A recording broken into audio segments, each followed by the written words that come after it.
Bueno, bienvenidos todos entonces a este curso que se llama El Foro y el Bazar. Y debo decir que le puse ese nombre un poco de manera interesada, porque así se llama un libro que he publicado como ebook.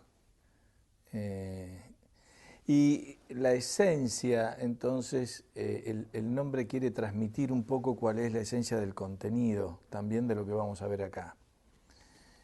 El foro y el bazar o quiere señalar que hay dos caminos esencialmente a través de los cuales la gente busca satisfacer sus preferencias en la vida.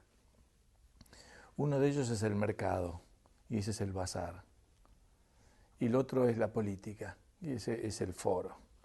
De hecho, por esa razón, tanto el curso como tomando entonces el nombre del libro se llama El Foro y el Bazar. En todas nuestras sociedades vamos a encontrar estos dos caminos con mayor proporción de uno o mayor proporción de otro. Vamos a ver que cuánto va de un lado, cuánto va del lado de la política, cuánto va del lado del mercado. Fluctúa con el tiempo, va variando, fluctúa y es diverso también en distintas sociedades, pero lo cierto es que todos tenemos esas dos vías alternativas delante de nosotros. La del mercado es fácil de comprender. Tenemos que ofrecer algo, tenemos que producir algo, tenemos que trabajar y recibir por eso una remuneración a cambio, y con eso vamos y compramos en el mercado las cosas que necesitamos. Básicamente yo doy clases y con lo que recibo de las clases voy al supermercado y compro las cosas que necesito. Es decir, abastezco y satisfago muchas de mis necesidades a través del mercado. Ahora, hay otras que provienen de la política y del Estado, es decir, la justicia, la seguridad, a veces la educación, o a veces la salud, etcétera, depende de las personas y depende de los lugares. Hay ciertas necesidades que son satisfechas, digamos, o uno las busca a través de la política y del Estado. Entonces, la idea acá es que vamos a analizar estos dos caminos desde el punto de vista económico, por supuesto, porque ustedes van a tener otra serie de cursos sobre temas de filosofía política, etcétera, que ya van a ver esos temas. Pero acá lo que vamos a hacer es tratarlos desde la perspectiva del análisis económico. Entonces, lo primero que vamos a hacer es tratar de entender cómo funcionan cada uno de estos dos caminos, cómo funciona el camino del mercado y cómo funciona el camino de la política, y luego vamos a ver los problemas que se le presentan a cada uno y de qué manera esos problemas se pueden resolver. El camino del mercado va a ser necesario que analicemos cómo funcionan los mercados, cómo transmiten información. En general vamos a ver que todos los problemas que nos vamos a encontrar acá son problemas de información o de incentivos. Es decir, uno u otro.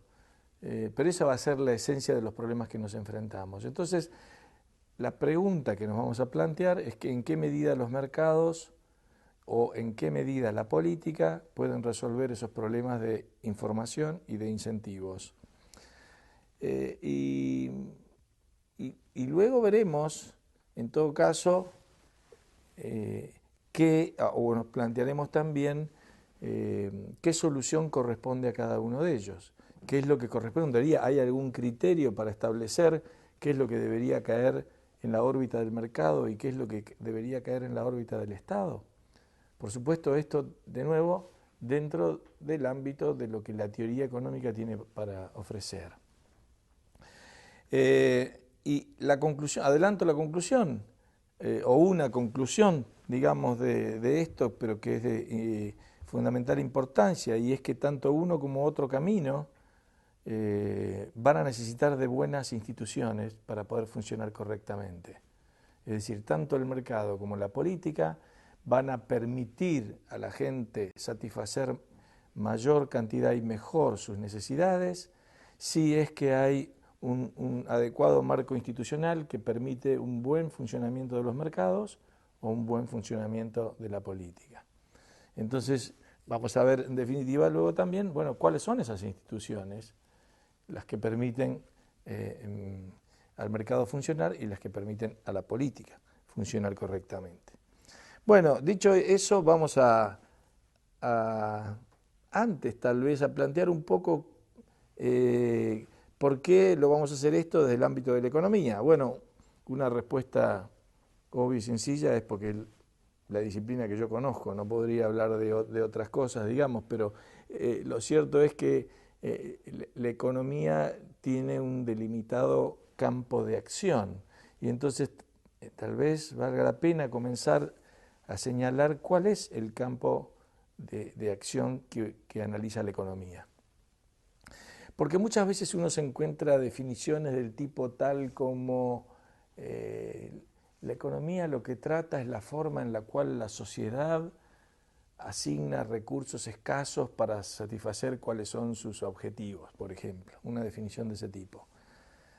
Y la verdad que es una definición engañosa. Y esto va a tener que ver con el primer punto que vamos a tratar acá. Porque plantea el problema como un problema que la sociedad debe decidir y no un problema en realidad que depende de las acciones que cada individuo realice. Entonces, en verdad, lo que tal vez esa visión corresponda más a la sociología que a la economía en particular. Pero la economía en sí lo que trata de hacer es entender las acciones de los individuos y las consecuencias de esas acciones que son necesariamente individuales. Es decir, todos lo que vamos a estudiar, digamos, en economía es cómo todos tenemos que actuar para resolver un problema básico que se nos presenta en este mundo, que es enfrentar el problema de la escasez. Vivimos inevitablemente en un mundo signado por la escasez. De hecho, si no hubiera escasez, no habría problema económico. Pero ocurriría algo más. No solamente no habría problema económico, sino que no habría acción, porque no sería necesario actuar si no hubiera escasez. Solamente actuamos porque esa restricción que nos impone la escasez nos dice que no vamos a poder alcanzar todos los fines que quisiéramos alcanzar, que tenemos que, y acá es donde aparece la palabra, tenemos que economizar en los pocos medios que tenemos para asignarlos a aquellos fines que entendamos que son los más valiosos. Pero no vamos a poder alcanzar todos. Claro, uno podría pensar, bueno, pero hay algunos que sí pueden alcanzar todos. Imagínate Bill Gates, si quiere con todo el dinero que tiene puede alcanzar todos los objetivos que quiera. Bueno, no. Te voy a poner otro contraejemplo. Pensá en Steve Jobs. Con todo el dinero que tenía no pudo evitar su fin, digamos, es decir, todos tenemos el tiempo limitado, aunque no tengamos escasez, aunque pensemos que no tengamos escasez de dinero, de recursos, hay un recurso que nos limita a todos y que es el tiempo. Tenemos una vida y una vida que en algún momento se acaba, así que el tiempo, ya de por sí el tiempo nos es escaso. Y eso explica en buena medida, por ejemplo, la conducta de un Bill Gates. Porque, ¿por qué se va Bill Gates de Microsoft y se dedica a una fundación a curar la malaria? Porque básicamente está claro que ya incluso en Microsoft ya no iba por el dinero que ganaba. Ya un millón más, un millón menos a Bill Gates no le hace nada. Quiere decir que, y ahora lo vamos a ver después con mayor grado de lenguaje técnico, digamos, la utilidad marginal del dinero de Bill Gates era muy baja. Entonces no recibía la satisfacción ya de un millón más o un millón menos de lo que podía recibir en hacer un trabajo que lo hace gratuitamente, pero en el cual recibe una remuneración, llamémosle espiritual, por el hecho de estar haciendo algo, por ejemplo, para curar la malaria en África. Eso es lo que explica ese tipo de conducta. Y seguramente Bill Gates lo hace porque entiende que su tiempo es limitado, de que su tiempo es escaso y que se plantea en algún momento... ¿Qué voy a hacer del resto de mi vida? Si tengo, yo sé que se va a acabar, entonces ese tiempo escaso que tengo lo tengo que asignar de una manera económica, es decir, tengo que economizar ese tiempo. Bueno, es decir, estamos enfrentados por esto, y lo que hace la economía entonces es estudiar las acciones que llevamos adelante para asignar medios que son escasos a los fines que querramos alcanzar. De esto se desprende que lo que estamos analizando entonces es la acción individual, pero tal vez es una redundancia decir eso, porque ¿qué otro tipo de acción hay si no es la acción individual?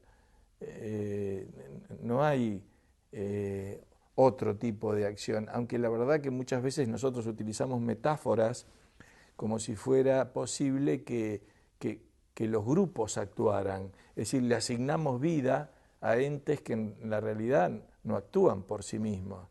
Solemos decir, por ejemplo, bueno, que la sociedad quiso esto o quiso aquello, pero ¿qué es la sociedad?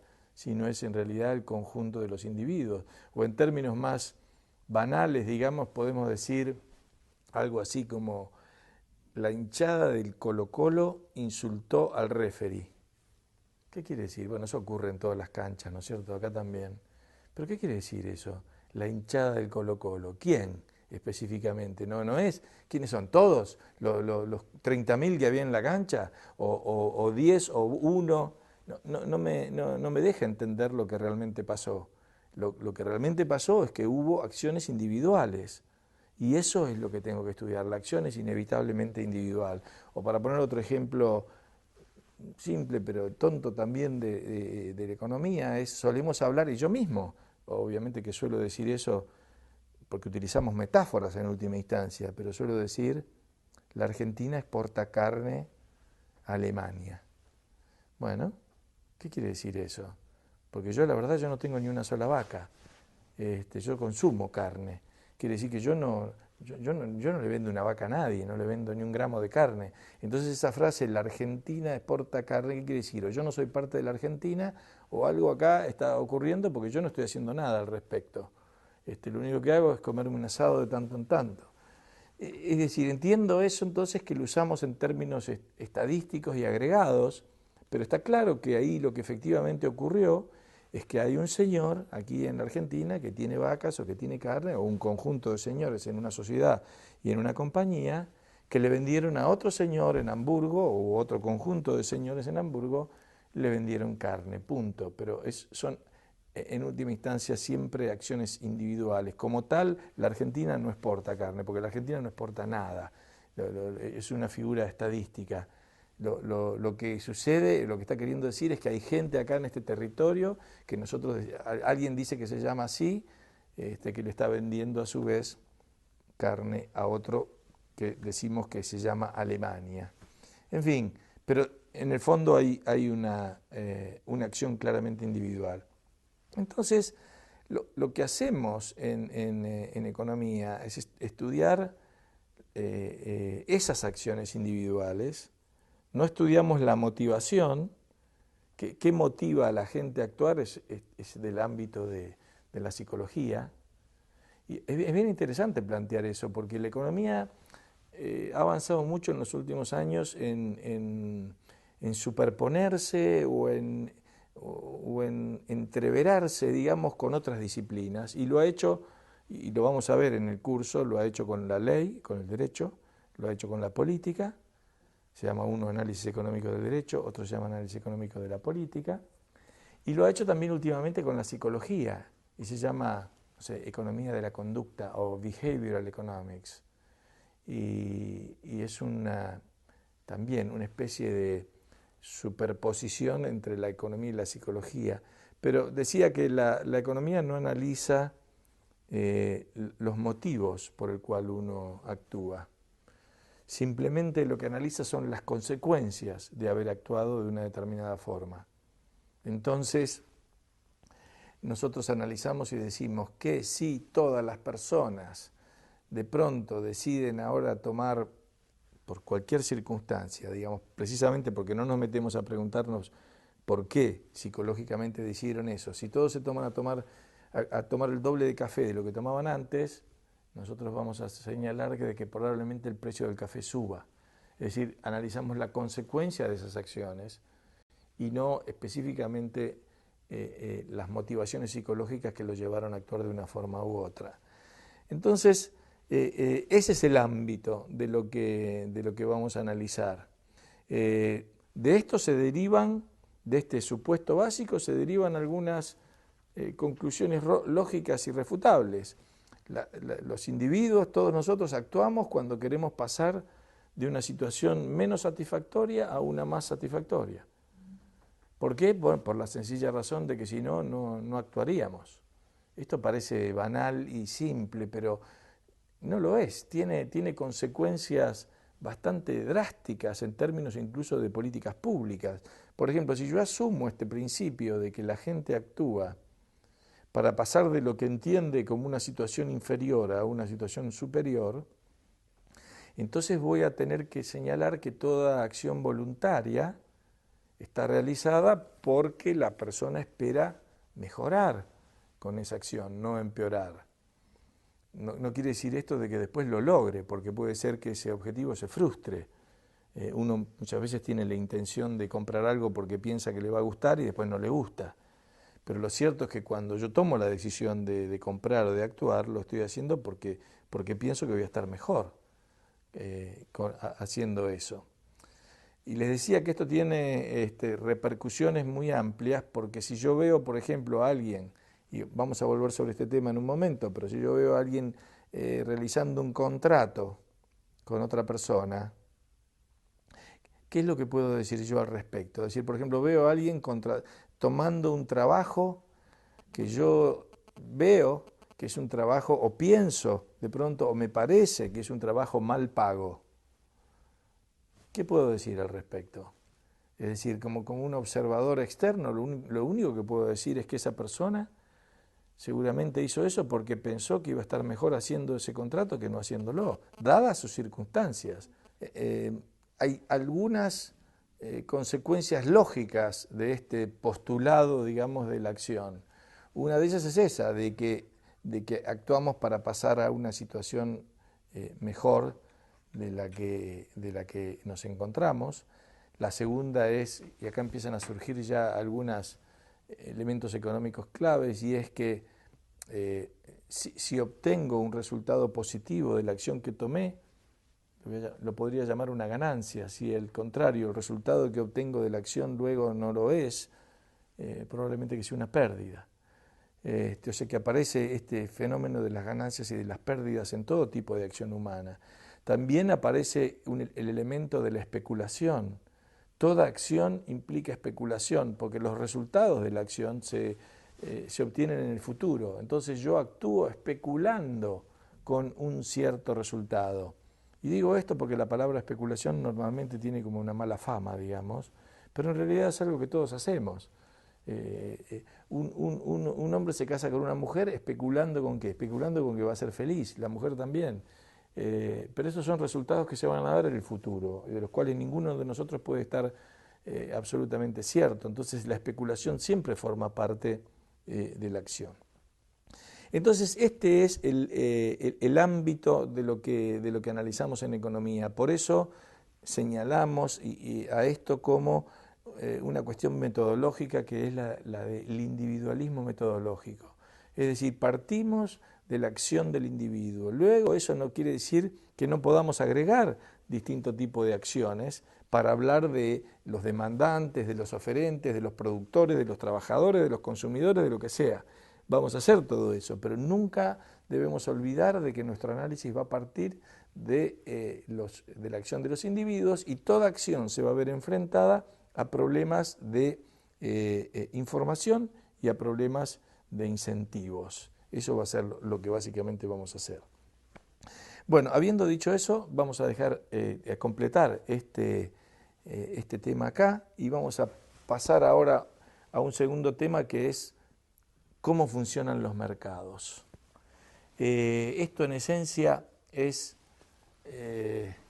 un tema fundamental. Digamos, vamos a darle un poco de atención a explicar cómo funcionan los mercados en permitirnos resolver las necesidades y satisfacer las necesidades que tenemos. Para ello voy a empezar tal vez por una cuestión de respeto nada más, por una cuestión histórica y señalando de que a quien casi todos solemos presentar como el padre de la economía, que es Adam Smith, comienza su famoso libro. En realidad, fíjense ustedes, no tiene un título que parece que diera a pensar que se va a centrar en las acciones individuales, porque el libro, su famoso libro, se llama La riqueza de las naciones.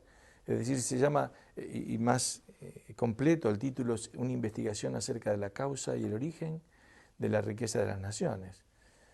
Pero siendo ese el título, lo cierto es que Adam Smith comienza el análisis a partir de las acciones individuales y su primer capítulo se llama La división del trabajo. Entonces vamos a ver ahora este fenómeno de la división del trabajo para explicar un primer paso de cómo los mercados permiten satisfacer las necesidades de la gente. Por supuesto que Adam Smith no fue el primer economista. Es algo, de nuevo, simbólico el hecho que lo planteemos a él como el padre fundador de una ciencia. Hubo cantidad de filósofos y de pensadores que desarrollaron temas vinculados con la economía, como todas las cosas, desde los griegos hasta acá. Pero lo cierto es que Adam Smith produce allí un texto que en cierta forma muestra el momento en el cual la economía se separa un poco de la filosofía moral y empieza a recorrer su propio camino. Porque hasta ese momento, en general, no debo decir que no lo trataran de otra forma, pero todos los autores, que eran más filósofos que economistas, por supuesto, lo que hacían era más bien considerar los temas económicos desde el punto de vista del deber ser. Y este es el área de la moral, no el área de la ciencia económica. Es decir, ellos se preguntaban, por ejemplo, entre otras cosas, ¿qué es un precio justo?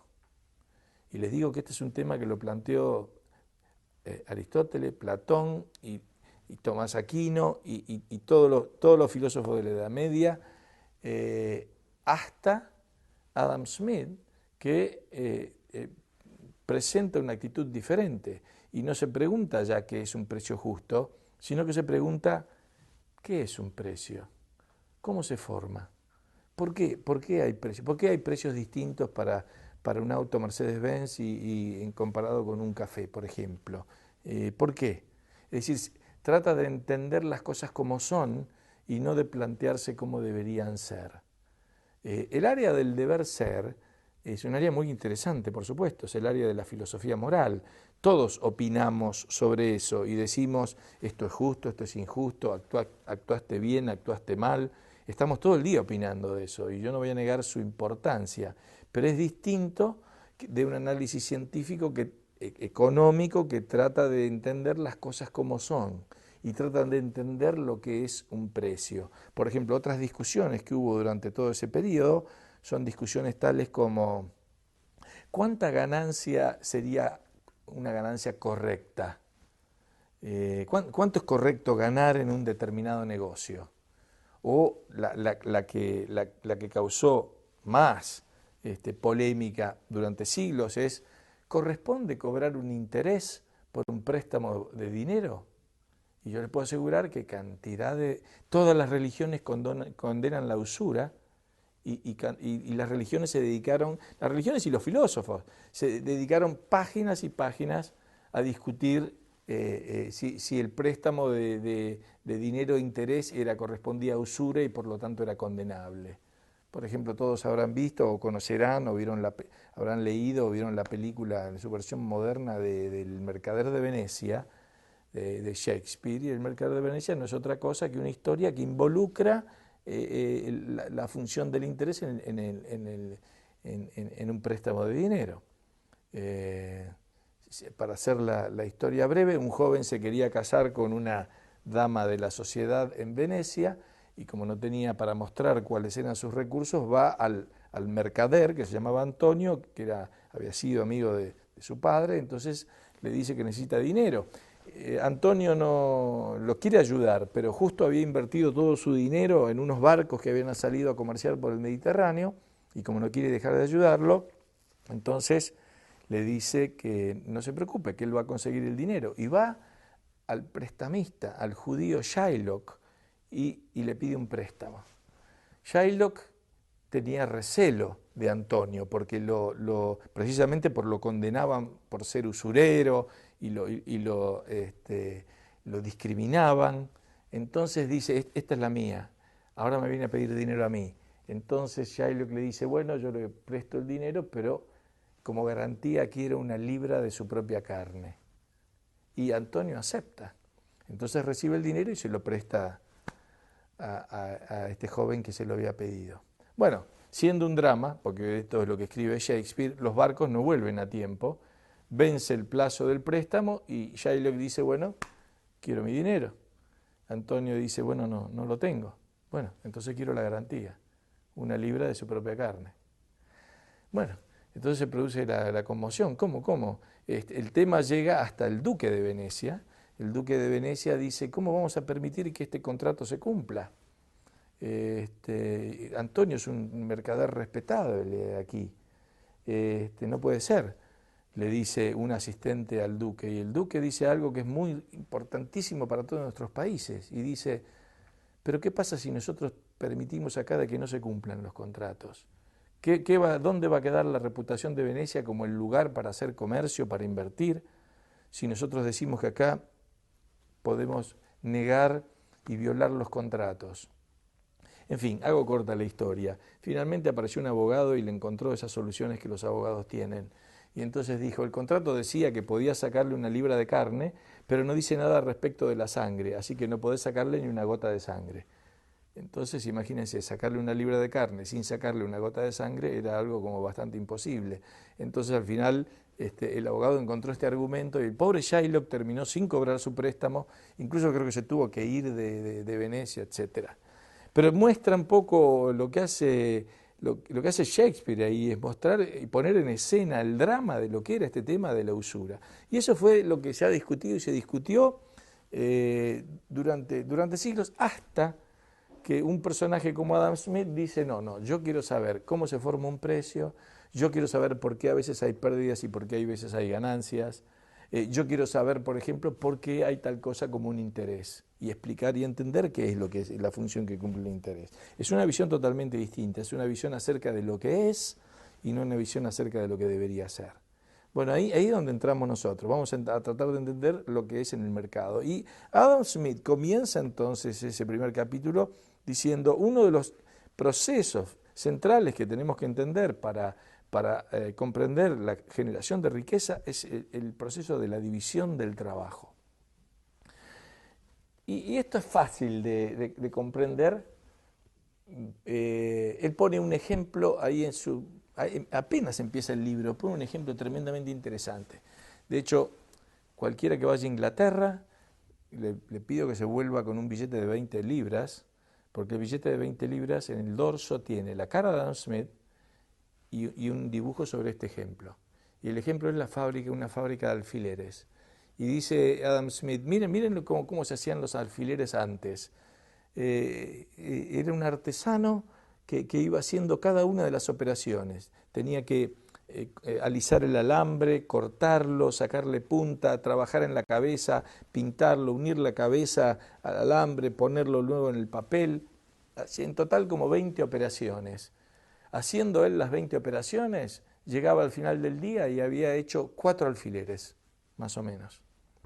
Fijémonos ahora lo que es una fábrica moderna, dice Adam Smith. Claro, moderna, estamos hablando de 1776, pero era una fábrica moderna en ese momento. Dice, fijémonos lo que es una fábrica moderna ahora, donde hay 20 operarios que se dividen las tareas. Uno alisa, otro corta, otro le saca la punta, otro le pone la cabeza.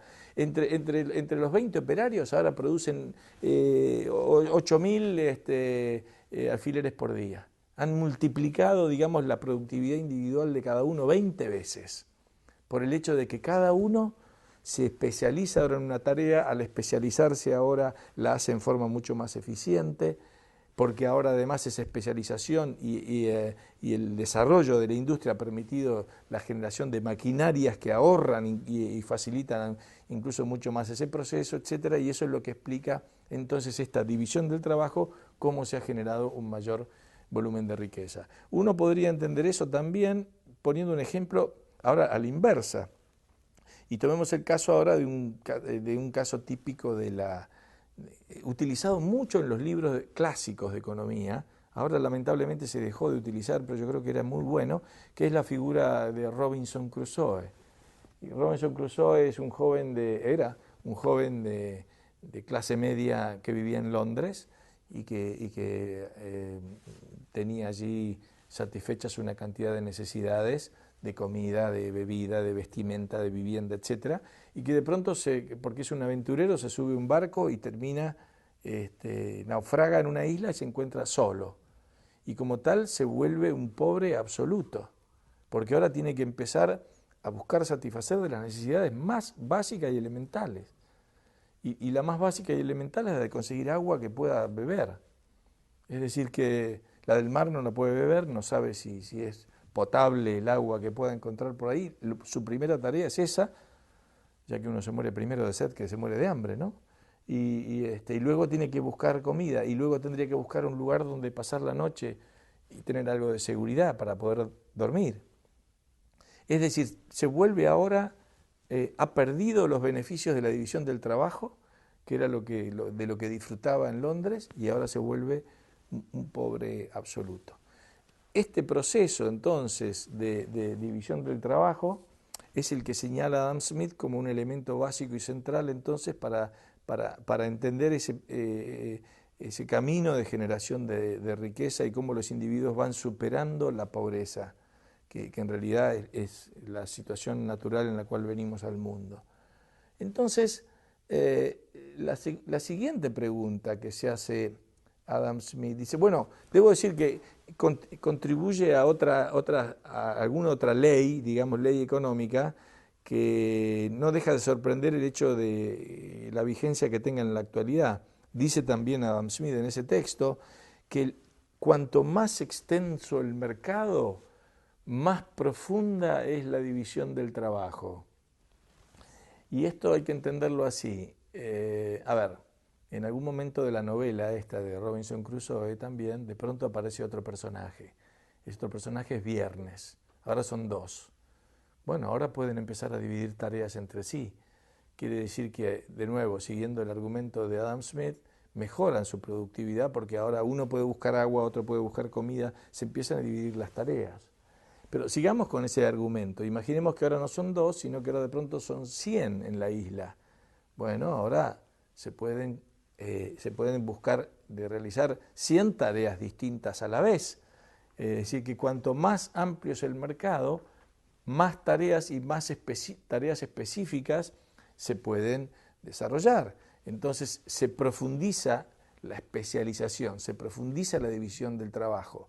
Entonces encontramos en nuestras sociedades modernas gente especializada en cosas de lo más insólitas o de lo más especializadas. Encontramos un dentista que se especializa nada más que en un tipo de ortodoncia que vaya a saber de alguna forma o en el labio leporino, no sé, para poner un ejemplo. Y que no sabe hacer ninguna otra cosa. Eso es lo más interesante. No sabría, si esa persona cayera en la isla como Robinson Crusoe, estaría desesperado porque estaría pensando que se muere de hambre enseguida. Sin embargo, es un terrible experto de ortodoncia. Bueno, eso es lo que permite la división del trabajo. Cada uno se va haciendo especialista en un área muy pequeña tal vez, y cuanto más extendido, más pequeña esa área puede ser. De hecho, decía que esta ley de Adam Smith tiene una notable vigencia porque lo que hoy llamamos el proceso de globalización no es otra cosa que eso, una extensión de la división del trabajo. Antes dividíamos el trabajo acá, nosotros diríamos entre porteños, acá en la ciudad de Buenos Aires, entre argentinos y los del Mercosur, digamos, y ahora lo dividís con los vietnamitas, con los chinos, con polacos, noruegos, etcétera. La división del trabajo se ha vuelto algo global y sobre todo uno lo ve en las acciones de las empresas, porque las empresas ya tienen sus, como suele llamarse, sus cadenas de valor distribuidas globalmente, ¿no? El teléfono que tenemos todos en el bolsillo, de pronto el chip se hizo en California y la pantalla se hizo y se armó en China con elementos que vinieron, no sé, de Corea y de Alemania o de Taiwán. Y todo eso termina unido para que lleguemos nosotros a tener un celular.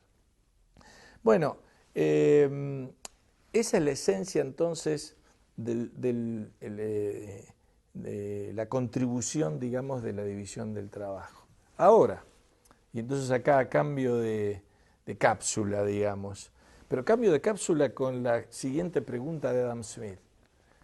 Adam Smith se pregunta, muy bien, para que los beneficios de la división del trabajo efectivamente se materialicen, se realicen, es necesario que se produzcan intercambios, porque no tendría ningún sentido. Supongamos que nosotros dividimos las tareas entre los que estamos en el grupo y decimos, bueno, estos vayan a buscar agua, estos vayan a buscar comida y estos vayan a buscar un lugar para pasar la noche. ¿Qué sentido tendría si cada uno vuelve y se queda con lo que encontró?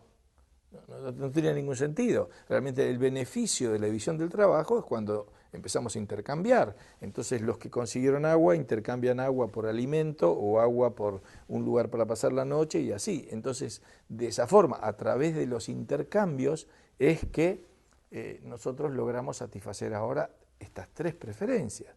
Entonces, el siguiente punto de Adam Smith es, muy bien, si los beneficios de la división del trabajo se producen a través de intercambios, la siguiente pregunta es, ¿por qué los intercambios se realizan en la proporción en que se realizan? Está claro que si uno realiza un intercambio lo hace porque valora más lo que va a recibir que lo que uno va a entregar, ¿no es cierto? Entonces, es decir, lo hace, y todos estos autores reconocían claramente que uno lo hace por su propio interés, digamos, ¿no? Pero ¿por qué se producen en la proporción en que se producen? Es decir, de nuevo, vamos a ver una cosa insólita. ¿Por qué no se intercambian todas las cosas uno por uno? Una cámara de fotos por un celular, por un par de zapatos, por un pantalón, por una lámpara, por un auto, por un avión. Claro, a todos nos parecería ridículo. ¿Cómo va a ocurrir eso? Contablemente sería mucho más fácil, porque uno contaría simplemente unidades, pero está claro que la respuesta lógica es que las cosas no valen lo mismo. No, claro que no valen lo mismo.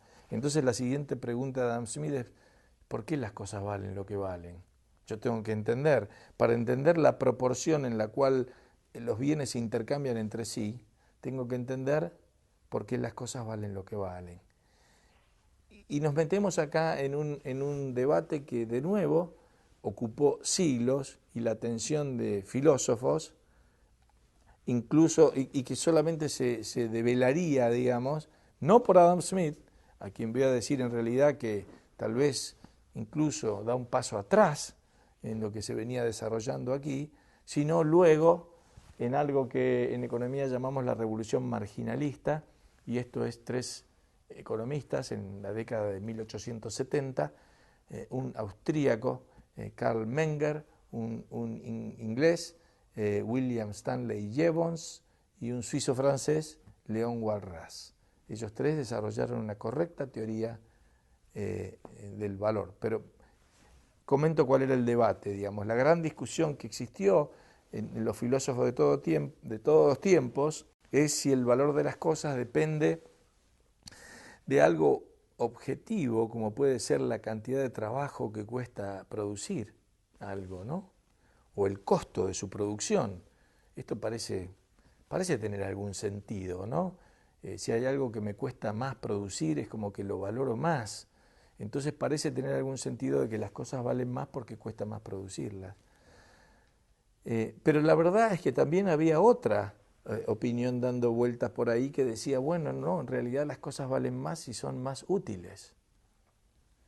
Entonces existía esta discusión acerca de, bueno, pero ¿es el costo de producción o es la utilidad? Y se presentaba en algunos casos, cuando se planteaba la cuestión de la utilidad o la escasez, incluso hay cosas que son escasas, lo que se llamaba entonces la famosa paradoja del agua y los diamantes. Entonces se decía, miren esto, el agua, no hay cosa más necesaria y útil que el agua, no podríamos vivir sin ella, sin embargo vale poco. Y fijémonos los diamantes, cualquiera de nosotros puede vivir sin diamantes, y sin embargo los diamantes valen mucho. Entonces, ¿cómo resolvemos esta paradoja? La utilidad parece que no es entonces, que debería tener que ver con la cantidad de trabajo, el esfuerzo que requiere una cosa u otra. Pero alguien podría de pronto decir, bueno, pero también puedes ir caminando y te encontrás un diamante, digamos. ¿Y cuál es la cantidad de trabajo que le dio valor a... El diamante va a valer muchísimo, pero la cantidad de trabajo fue muy poca. Bueno, entonces en el medio de toda esa discusión, debo decir que Adam Smith, hubo autores anteriores a Adam Smith, sobre todo se destacan en esto una serie de, llamémosle, economistas filósofos que se llaman los escolásticos tardíos, es decir, estos son los alumnos o los seguidores de Tomás de Aquino, que se llaman así, escolásticos, y sobre todo unos que tuvieron su periodo de auge en los siglos XVII y XVIII en lo que se llama la Escuela de Salamanca, en la Universidad de Salamanca. Ellos estaban cerca de resolver este dilema, pero por alguna razón Adam Smith da un cierto paso hacia atrás, planteando de nuevo el tema del costo de producción. Luego su seguidor, digamos que es David Ricardo, enfatiza eso y aún más en la cuestión de que es el trabajo el que genera el valor de las cosas. Y fíjense ustedes, y de acá esto lo quiero poner como un ejemplo del impacto que tienen las ideas, lo de David Ricardo lo toma no otro que Carlos Marx. Y Marx lleva la teoría de Ricardo a su conclusión lógica. Si el valor proviene del trabajo, ¿de dónde viene la ganancia del capitalista?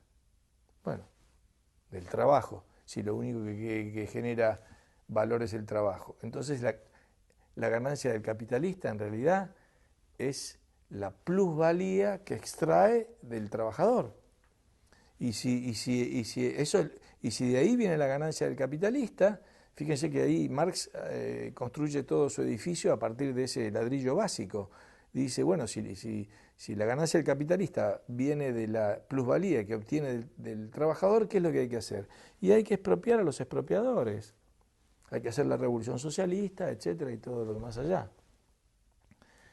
Sin embargo, bueno, una idea que ha tenido un impacto terrible, sangriento y trágico durante todo el siglo XX en el planeta, basado en una teoría del valor que además era errónea.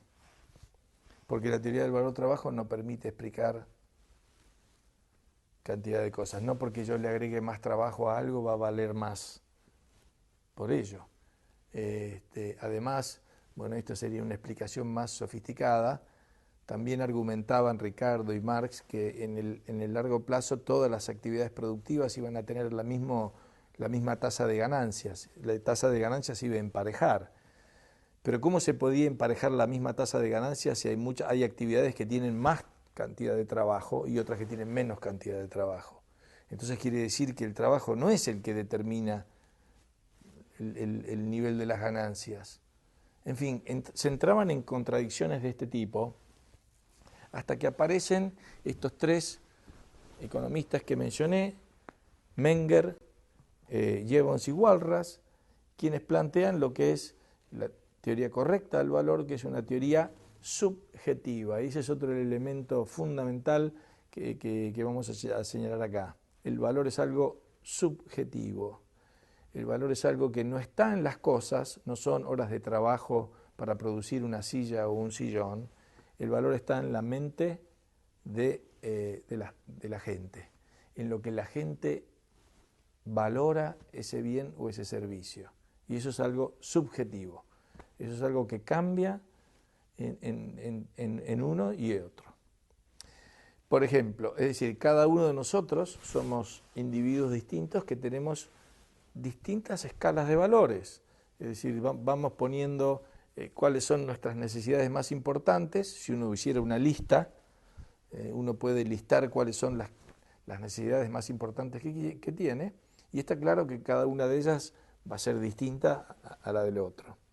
Quiere decir que lo que realmente le asigna valor a las cosas es esta valoración subjetiva que los consumidores le dan porque cierto bien o cierto servicio tiene la capacidad entonces de satisfacer una necesidad.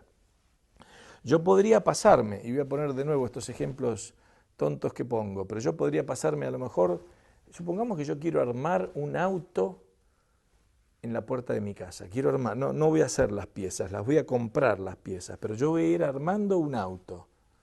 Bueno, la verdad que con lo que yo sé de estas cosas es bastante probable que me lleve 2 años y al final de los 2 años haya algo ahí en la puerta de mi casa que más o menos se parece a un auto. Y supongamos ahora que pasa mi vecino, y mi vecino me vio todo este tiempo trabajando ahí. Y yo le digo, mira, ¿qué tal vecino? ¿Cómo le va? Mire, usted me vio acá, ¿no es cierto? Acá tengo este auto, dígame una cosa, pero ¿usted cuánto vale? Y el vecino me va a mirar y va a decir, mire, yo no lo quiero ofender, discúlpeme, pero para mí no vale nada. Y yo le puedo decir, pues sí, pero yo le puse 2 años de trabajo a esto. Sí, pero para mí no vale nada.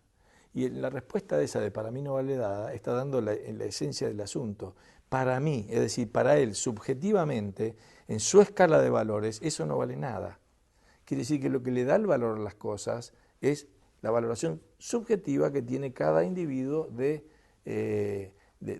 servicio en última instancia que ese bien le va a dar.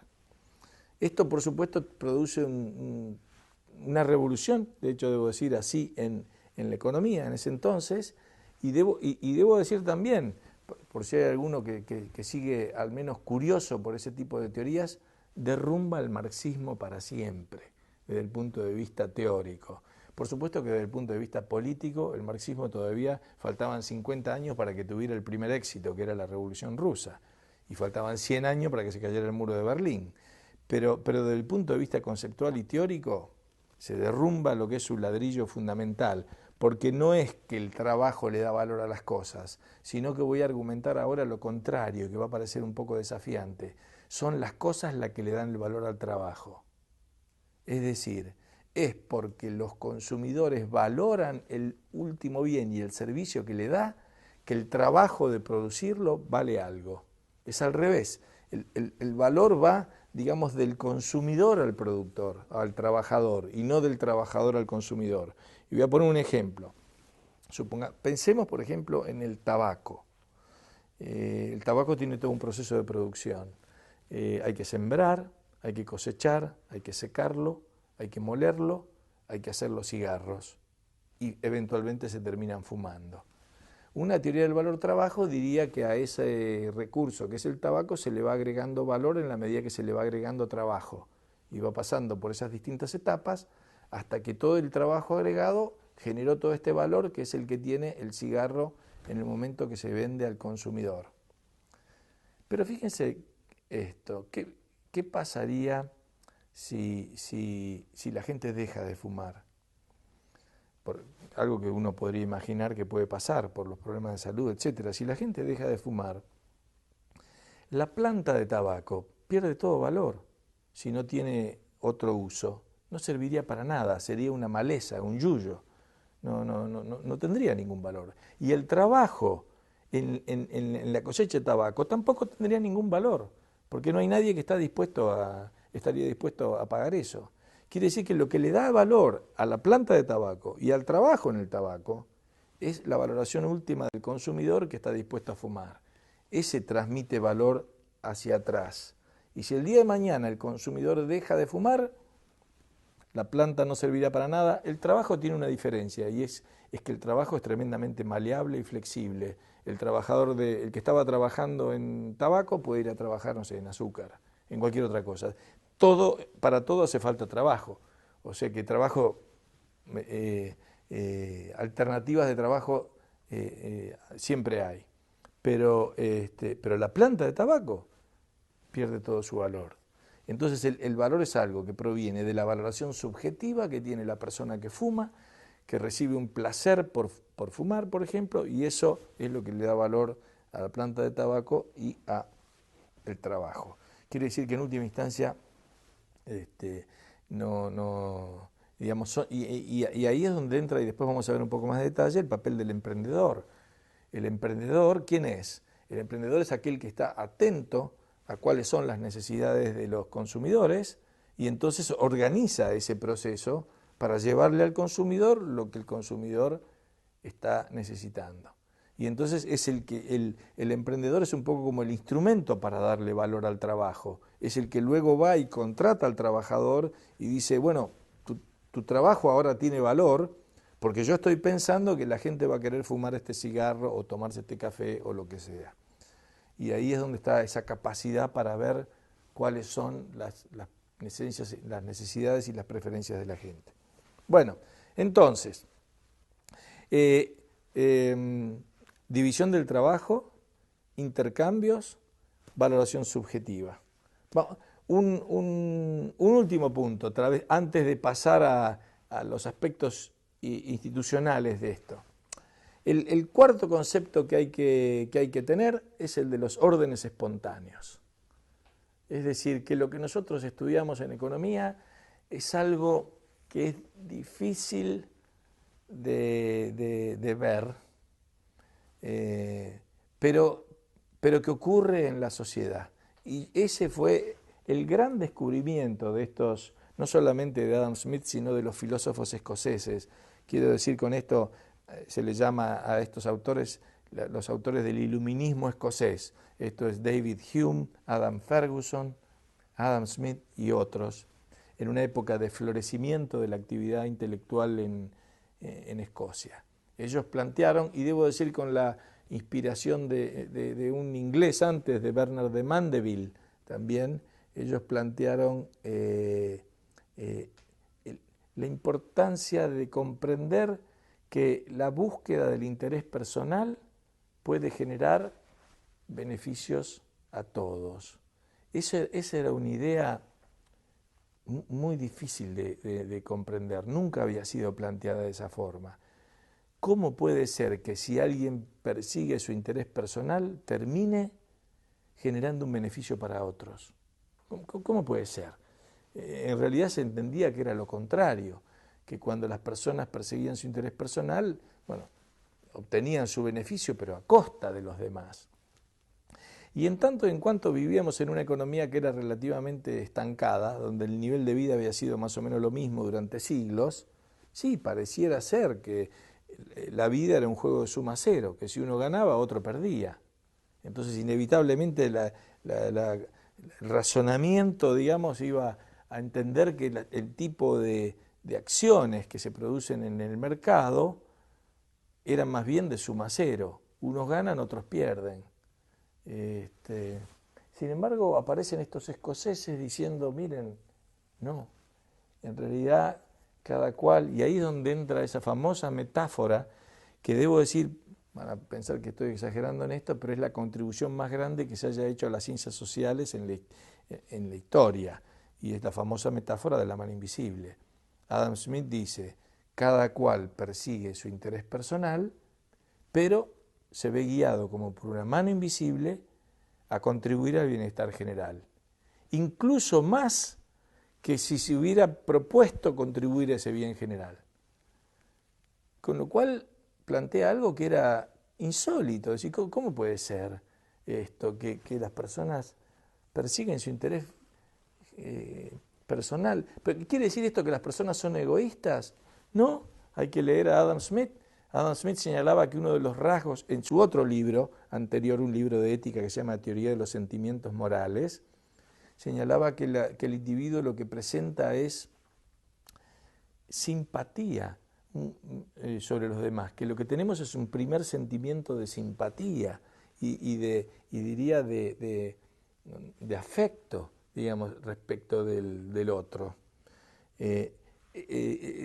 Su visión de que perseguimos el interés personal no es una visión egoísta del ser humano en el sentido de que el ser humano se ocupa nada más que de sí mismo, sino que persigue su interés personal. Ese interés personal puede incluir hacer beneficencia a otros, obviamente. Es su interés personal. Es como si yo dijera ahora en el ejemplo que planteé antes, Bill Gates persigue su interés personal. Lo persiguió cuando estaba en Microsoft y lo persigue ahora cuando está en la fundación. ¿Por qué? Porque su interés personal es ayudar a los demás a resolverse el problema de la malaria, pero no ha dejado de perseguir su interés personal. Entonces, ese es el punto que plantea. Entonces, los escoceses lo que descubren es que esa búsqueda del interés personal puede contribuir al bienestar general. ¿Y a través de qué? A través de un proceso de mano invisible, o como le diríamos ahora, a través de un orden espontáneo. Es decir, de algo que se va generando sin que nadie lo haya planeado en particular. Es decir, que se van coordinando las acciones de la gente sin que nadie le haya dado específicas órdenes a cada uno de qué es lo que tiene que hacer. Hay un texto, tal vez lo pongo para que lo lean, porque es un artículo famoso de, no diría que es un economista, pero alguien que divulgaba al economista, que se llamó Leonard Read, y escribe un artículo que se llama Yo Lápiz, y cuenta un poco en el artículo la genealogía del lápiz. Entonces, él señala, por ejemplo, cosas tales como, bueno, pensemos en un lápiz. La madera a lo mejor vino, no sé, del África, o digamos del sur de Chile. La madera es del sur de Chile. Y de pronto la pintura vino de Taiwán. La goma que tiene atrás vino de Alemania. La mina, que es el grafito, viene de Sri Lanka. Y fíjense todo lo que ha ocurrido. Se han combinado personas que viven en distintos lugares del planeta, que hablan distintos idiomas, que tienen distintos sistemas jurídicos y políticos. Y todos ellos han combinado sus acciones para que de pronto yo vaya ahora a un kiosco acá abajo y haya un lápiz. ¿Qué explica eso? ¿Quién ordenó todo esto? Bueno, la gran respuesta es que nadie lo ordenó en particular. Cada uno simplemente lo que hizo fue perseguir su interés personal y terminaron sus acciones siendo coordinadas de tal forma de que yo bajo abajo y encuentro un lápiz. Otra frase famosa de Adam Smith es una que dice que no esperamos de la bondad del carnicero que tenga la carne allí que es la que yo necesito. Él persigue su interés personal. Y acá viene una de las claves para entender el funcionamiento del mercado, y diría también una de las claves, no vamos a entrar a discutir eso porque dijimos que estamos en economía, pero una de las claves acerca de la justificación moral del mercado. Y es que el carnicero está en cierta forma obligado por este sistema a pensar en qué es lo que necesitan los demás. Es decir, el mercado es un mecanismo que te fuerza, si yo quiero obtener mis propios objetivos, tengo que pensar qué es lo que los demás necesitan y qué es lo que le voy a dar. Entonces el carnicero tengo que tener la carne ahí que la gente va a querer venir a buscar. No lo que a mí me gusta en particular, tengo que pensar en qué es lo que le gusta a ellos. Y yo tengo una tienda de ropa, no la que yo me pondría, tengo que poner la que van a querer ellos, los que yo quiero que vengan acá adentro. ¿Por qué? Porque persigo mi interés personal. Pero eso me obliga a poner la mira en los demás. Entonces yo tengo que pensar qué van a necesitar los demás. Y ese es el gran fenómeno, digamos, de la mano invisible que ordena entonces todo el proceso de producción en la sociedad, donde entonces hay múltiples, digamos, actividades, todas debido a esta división del trabajo que mencionamos al comienzo, que terminan siendo coordinadas entre sí de forma tal de que obtenemos aquellas cosas que necesitamos. Este orden es un orden que este economista Friedrich Hayek señalaba. Los órdenes espontáneos son órdenes más complejos que los órdenes creados. Es decir, un ingeniero puede crear un cierto orden, llamémosle, por ejemplo, cuando hace una represa y modifica el cauce de un río y aprovecha el agua y la distribuye por aquí o por allá, ha creado como un sistema, digamos, que fluye según el diseño del ingeniero. Pero eso es nada comparado con la complejidad de lo que es un orden espontáneo. Un orden espontáneo es muchísimo más complejo de lo que es todo orden que una mente sola pueda diseñar e imaginar. Imaginemos, por ejemplo, todas las transacciones que se realizaron hoy, el día de hoy en el planeta. Nadie las organizó. Obviamente sería ridículo pensar que alguien pudiera organizar todo eso. O si quieren, en un tema muchísimo más banal, imaginemos si hubiera una oficina para determinar cuáles serían las mejores parejas y matrimonios. Es decir, una oficina que dijera, vamos a analizar a todas las mujeres y a todos los hombres para determinar cuál sería la mejor combinación de quién con quién. Bueno, anticipo, y creo que todos aceptarían, de que eso sería un desastre, ¿no es cierto? Que sería lo peor que nos podría ocurrir. Hay un orden espontáneo en el cual de alguna forma nos vamos encontrando unos con otros. No es perfecto, porque sabemos que hay divorcios, hay peleas, hay de todo, pero que funciona, digamos, y que va generando familias y que va generando relaciones, etcétera, etcétera, y donde no hay nadie que intervenga para, salvo alguna suegra a veces, digamos, pero no hay nadie que intervenga para decir esto se debe hacer así o allá, o se tendría que casar aquel con el otro. Sobre todo ahora de que los sistemas, digamos, de matrimonios arreglados ya no rigen más, ¿no es cierto? Entonces, esos son órdenes espontáneos que van coordinando las acciones de la gente, coordinando las acciones de forma tal de que, de que podamos interactuar mejor en la sociedad sin interferir unos con otros, y es más, no solamente sin interferir unos con otros, sino además cooperando unos con otros, en última instancia, aunque estemos compitiendo, pero estamos cooperando, digamos, en generar todo un marco en el cual todos vamos a poder satisfacer mayor cantidad de necesidades que de otra forma. Bueno, entonces dijimos, estos son estos 4 elementos esenciales, ¿no? Repasemos: división del trabajo, valor subjetivo, órdenes espontáneos y el funcionamiento de los mercados. Entonces, ahora lo que quiero plantear es que para que este mercado funcione hacen falta una serie de instituciones. El mercado no funciona en un vacío de normas o en un vacío institucional. Hace falta un cierto marco institucional. Y esto es lo que vamos a ver ahora. ¿Cuáles son entonces las instituciones necesarias para que este mercado funcione? Porque no actúa en un vacío de normas. Entonces, en primer lugar, quiero aclarar a qué llamamos instituciones, por lo menos desde esta perspectiva económica, porque la palabra institución suele ser utilizada en el lenguaje común para describir a veces lo que en realidad es más una organización. Es decir, se le llama institución a una universidad, a un teatro, a un club de fútbol, se dice es una institución. Pero desde nuestra perspectiva, una institución es un conjunto de normas, digamos, las pautas de acción.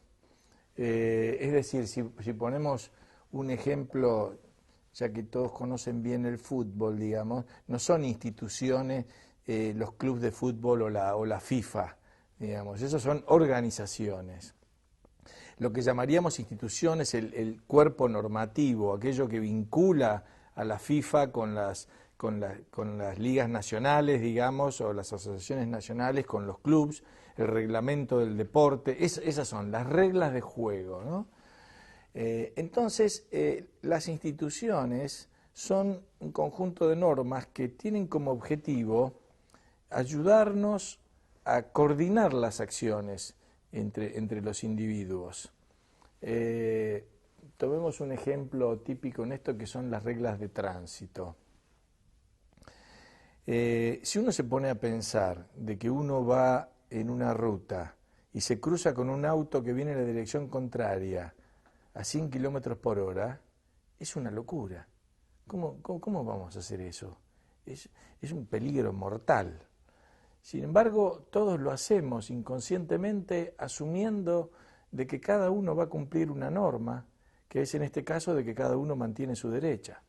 Y si cada uno mantiene su derecha, nos cruzamos a 100 kilómetros por hora y no pasa nada.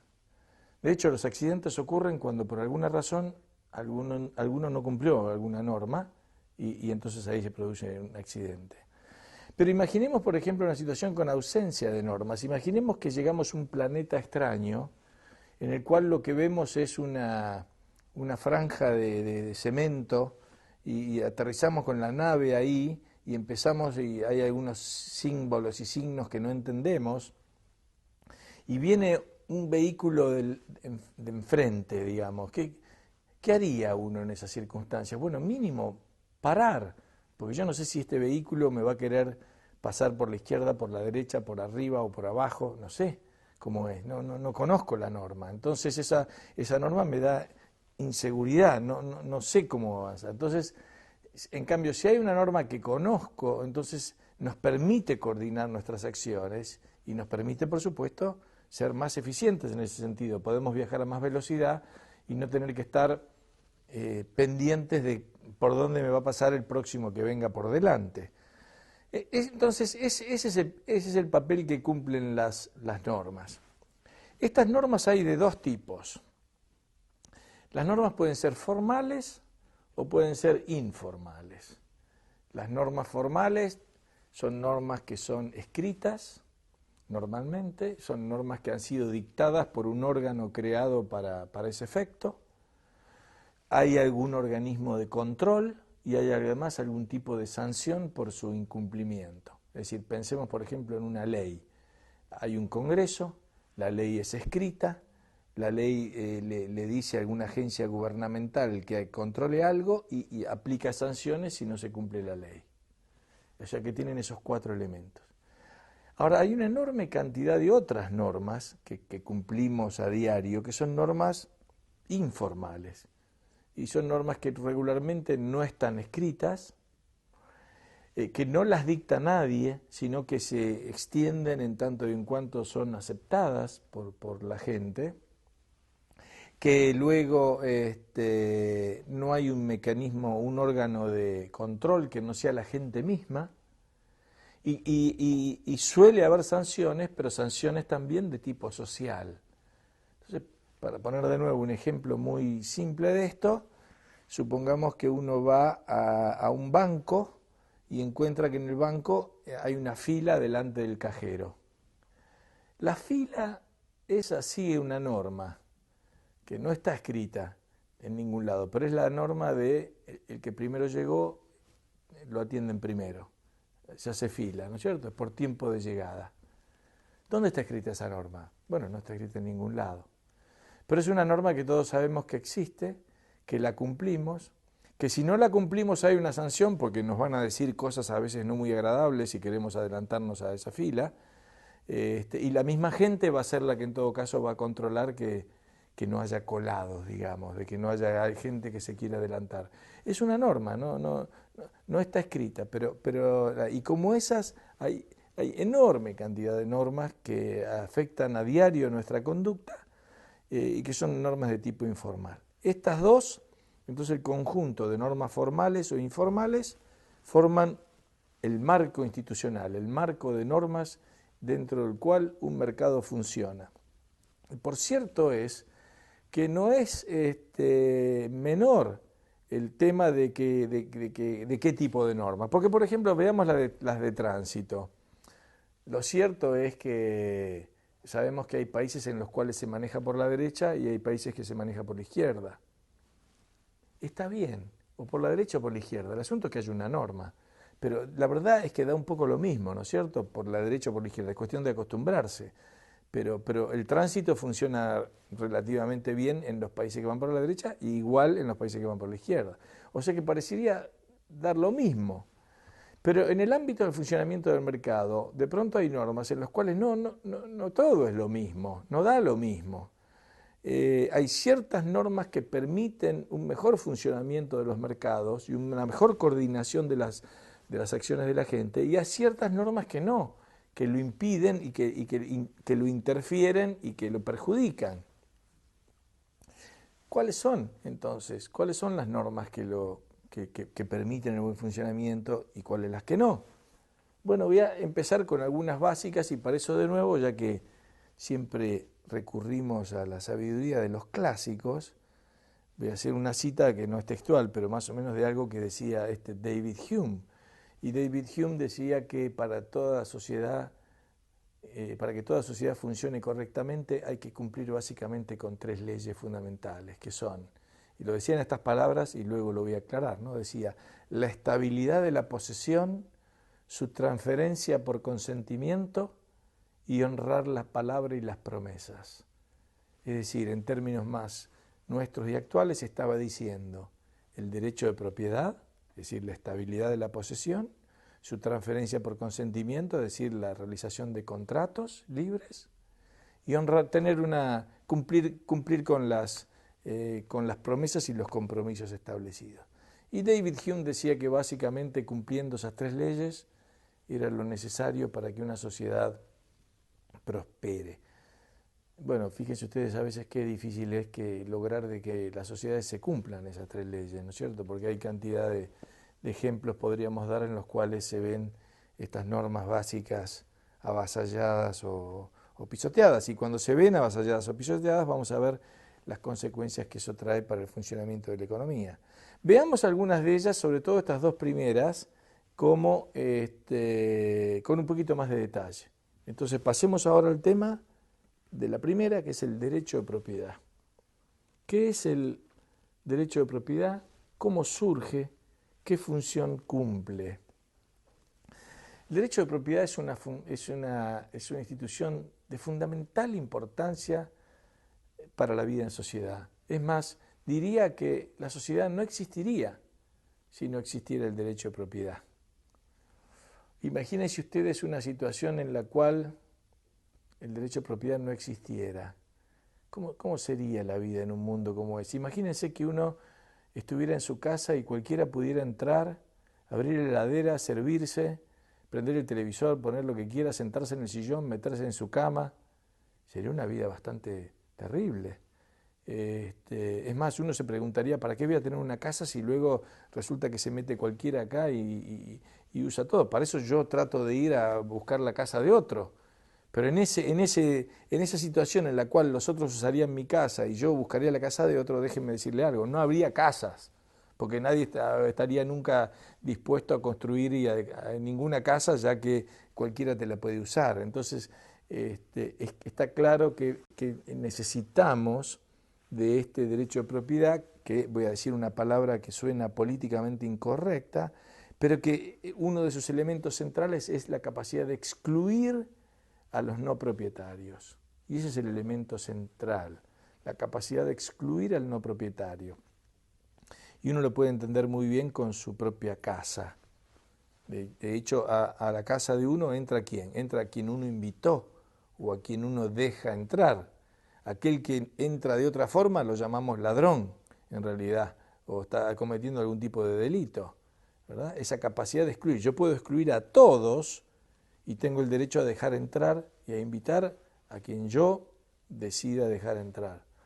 Y eso es lo que establece entonces el derecho de propiedad y mi capacidad entonces de tomar decisiones sobre ese recurso. Y por lo tanto genera el incentivo, además de tener una casa y de cuidarla y de protegerla. Bueno, ahora bien, pero esta figura de la propiedad tiene algún tipo de justificación, y en todo caso, ¿cómo surge la propiedad y qué tiene que ver con la economía?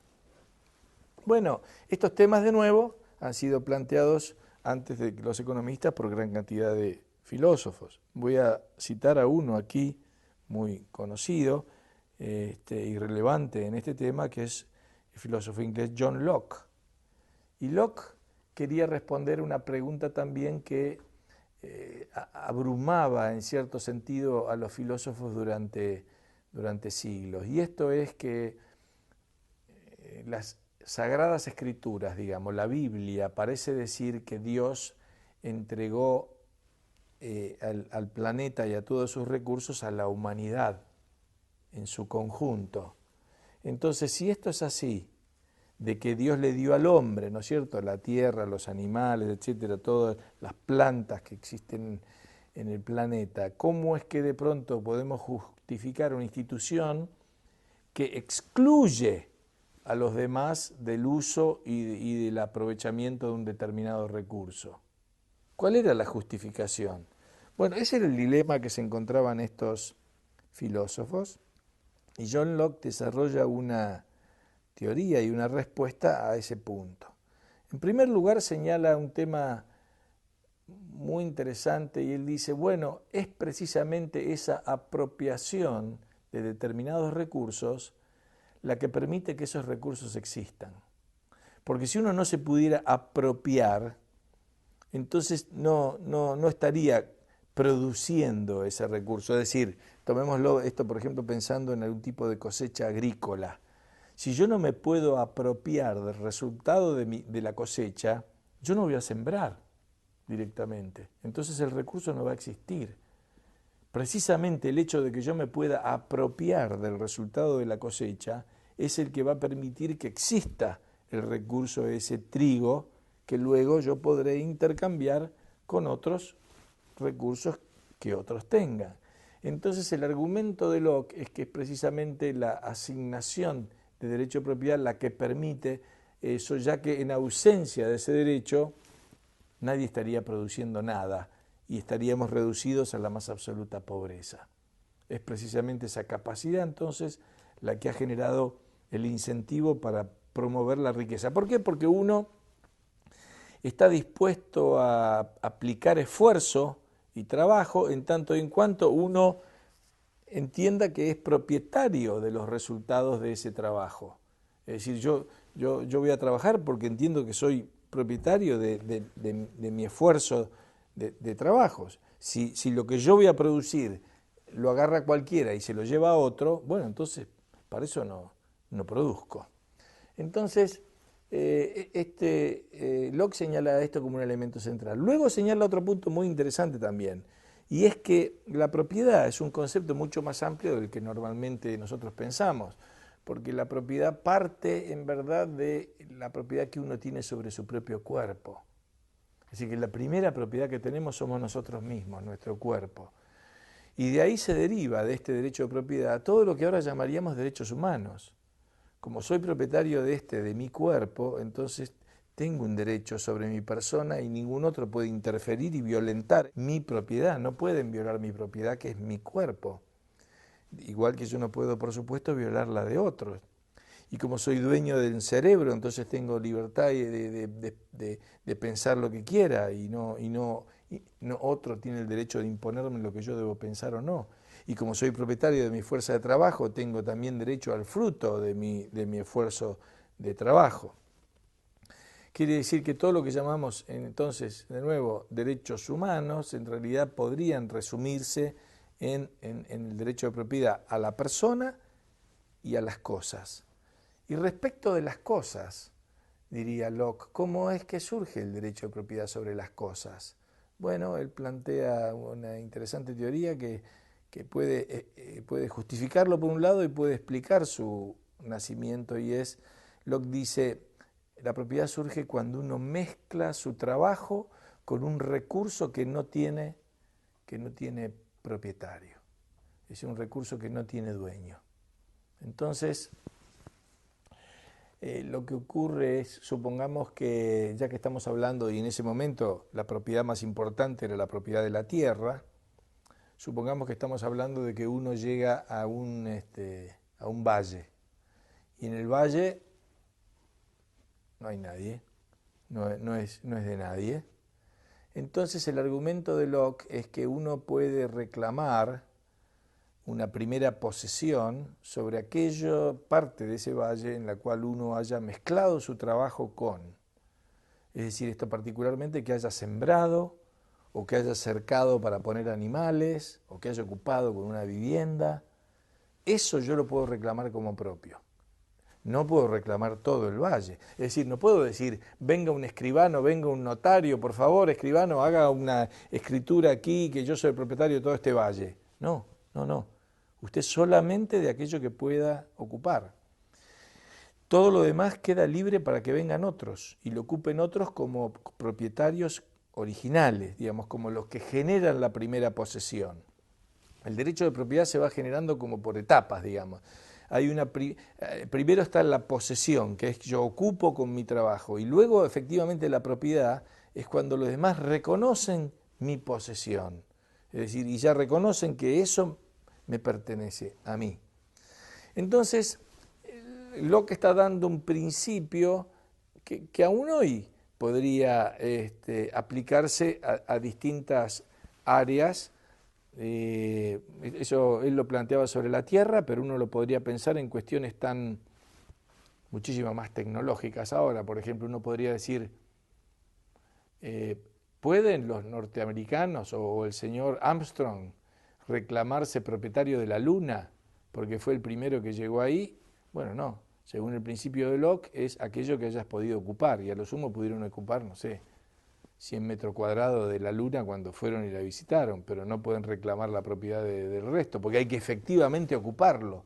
Es decir, en este momento nadie puede reclamar esa propiedad porque nadie efectivamente la está ocupando.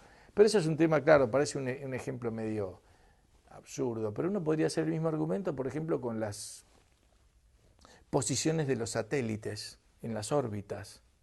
Por ejemplo, un satélite está ocupando una órbita. Podría decirse que generó un derecho de propiedad sobre esa posición, y bueno, sí, si es un primer ocupante que ocupó eso por primera vez, podría perfectamente ser. Entonces, Locke plantea algo que puede, por un lado, justificar la figura del derecho de propiedad y también explicarla históricamente. Porque es altamente probable que esto haya ocurrido efectivamente así. La propiedad sobre la tierra surge cuando el ser humano deja de ser nómade. Esto ocurre sobre todo al final de la era glacial, da unos 10.000, 11.000 años, y cuando se empieza a dedicar a la agricultura. Y cuando se empieza a dedicar a la agricultura empieza a ocupar efectivamente la tierra, y entonces empieza a generar un derecho de primera posesión y a generar un derecho de propiedad. Planteo al pasar nada más que esta visión del derecho de propiedad de Locke, tal vez este es un tema que voy a sugerir para los días de seminario, plantea una discusión interesante acerca de estos ahora llamados derechos de los pueblos originarios. ¿Tenían los pueblos originarios un derecho de propiedad preestablecido cuando llegaron los españoles y se lo quitaron o no? En fin, es toda una discusión. ¿Y podrían reclamarlo hoy, 500 años después? Si ese fue el caso o no. ¿Y qué pasaba cuando eran nómades y no tenían una posesión efectiva de un determinado territorio? En fin, todas preguntas de no fácil discusión, pero que involucran a este principio entonces del derecho de propiedad. Pero lo cierto es que entonces la vigencia del derecho de propiedad es fundamental porque es la que genera entonces el incentivo a producir y además comentamos antes de que el mercado es donde se realizan intercambios y todo intercambio que se produce es un intercambio de derechos de propiedad. Es decir, cada vez que estamos intercambiando algo, en verdad estamos intercambiando derechos de propiedad. Voy a comprar una golosina en el kiosco y estoy intercambiando el derecho de propiedad sobre mi dinero que entrego por el derecho de propiedad sobre la golosina que me entregan. Y en ese momento se produjo ese intercambio de derechos de propiedad. Entonces, es una institución omnipresente, digamos, está presente en todo y es de de fundamental importancia. ¿Cuándo surge, ahora desde el punto de vista económico, digamos, el derecho de propiedad? Bueno, y ahora voy a seguir a otro autor, este es uno de la Escuela de Chicago, que se llama Harold Demsetz, y escribe un muy interesante artículo que se llama Hacia una teoría de los derechos, hacia una teoría económica de los derechos de propiedad. Y él dice que el derecho de propiedad surge cuando un bien se vuelve escaso de forma tal de que hay que asignarlo de alguna forma. Es decir, que Robinson Crusoe, volviendo a Robinson Crusoe en la isla no le importa el derecho de propiedad. ¿Para qué le importa el derecho de propiedad? Está solo. Incluso cuando llega viernes, tampoco van a estar dividiendo la tierra con él. Sí va a empezar a haber derecho de propiedad, porque Robinson Crusoe le va a decir, mira, esta cama es mía, ahí no, vos no dormís, y esta cabaña es mía y acá vivo yo. Ese tipo de cosas.